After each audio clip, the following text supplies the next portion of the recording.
j'espère que les choses vont changer. Je pense qu'il y a des gros efforts pour que cela change.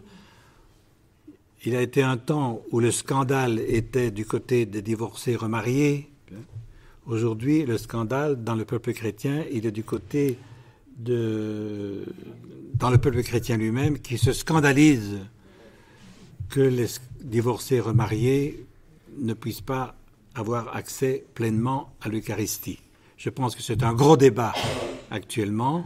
J'espère que le prochain synode va trouver une solution à cela. Vous savez comment les orthodoxes règlent la situation, règlent ces problèmes-là. Les orthodoxes acceptent une seconde union, même si elle n'est pas sacramentelle.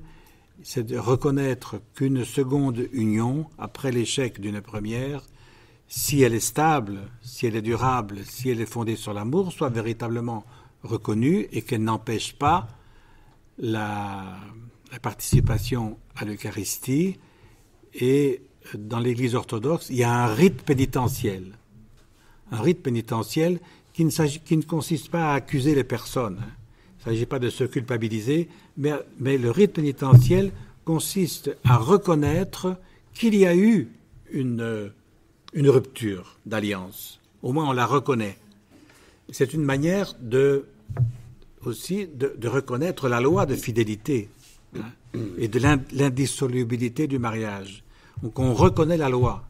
Mais même si on reconnaît la loi, on reconnaît qu'il y a eu une rupture, qu'il y a eu une faute, pas au sens de se culpabiliser, mais qu'il y a eu rupture, voilà, qu'il y a eu échec quelque part, même si on n'accuse personne.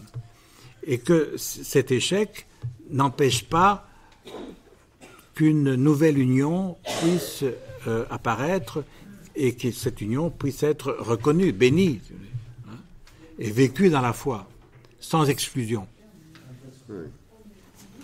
Il y en a en effet qui ont souligné, qui pensent qu'il faut absolument, pour le salut de tous, affirmer l'indissolubilité du mariage et de le manifester. Et pour eux, en fait, il ne s'agit pas de culpabiliser les personnes, mais de maintenir pour tous le principe de la loi. Et ils ne veulent pas transiger là-dessus.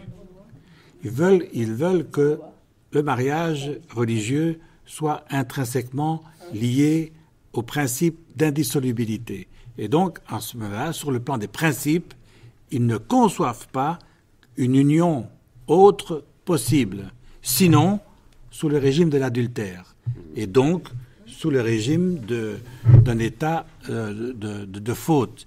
Et certains pensent comme ça, non pas pour enfoncer les gens, non pas pour culpabiliser les gens, mais pour maintenir le principe de la loi. Et maintenir le principe de la loi, pour eux, est la meilleure manière de travailler au salut et au bien de tous. Alors, je pense que, personnellement, oui, je trouve que la solution des orthodoxes est intéressante.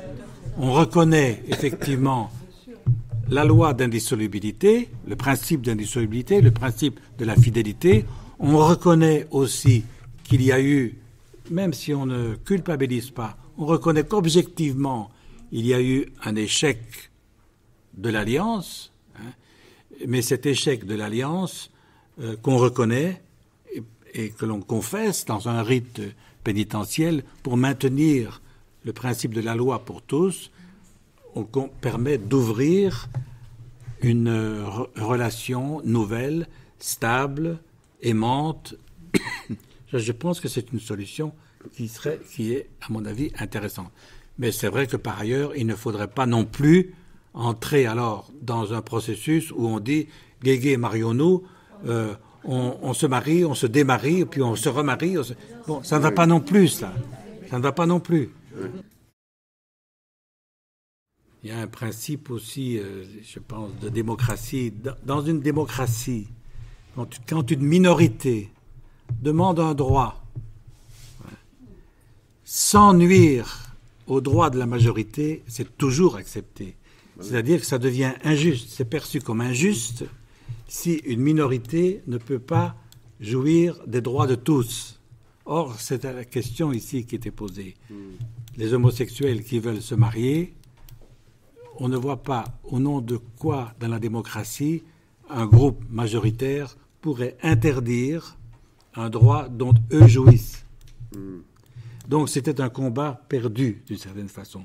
Et il fallait, je crois. Il y a eu d'ailleurs un article de Daniel Hervieux-Léger qui a écrit Le combat perdu de l'Église. Je pense effectivement que c'était un combat perdu à l'avance. L'Église prenait, si elle défendait cette position-là, prenait une sorte de position antidémocratique. Et donc, elle se mettait en position différente. Il valait mieux qu'elle défende ses propres valeurs.